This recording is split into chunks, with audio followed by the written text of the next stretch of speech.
Olá, gente! Hoje eu vim contar para vocês a lenda da fogueira de São João.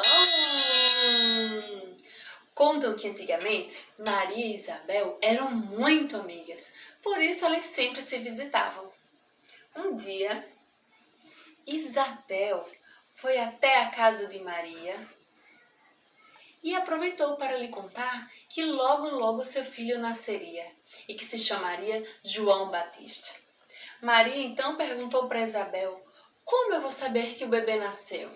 Isabel, que naquela época morava no alto de uma montanha, falou para Maria: não se preocupe, quando João Batista nascer, vou pedir que acenda uma fogueira bem grande e que ao lado da fogueira seja colocado um mastro.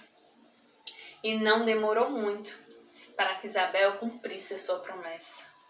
Em uma noite, o menino João Batista nasceu. Numa noite muito estrelada.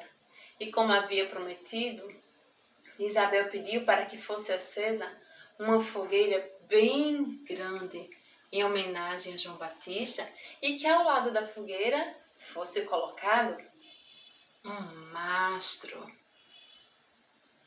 Maria, lá de longe, começou a ver uma fumacinha. Depois, ela viu as labaredas vermelhas enormes vindo lá do alto da montanha e logo soube que João Batista havia nascido. E foi até a casa de Isabel para conhecer seu bebê. E foi assim que a gente começou a fazer as fogueiras de São João e comemorar o São João com fogueiras, balões, mastros e com bandeirinhas coloridas. Entrou pelo pé de pinto, saiu pelo pé de pato. Quem quiser que conte 4!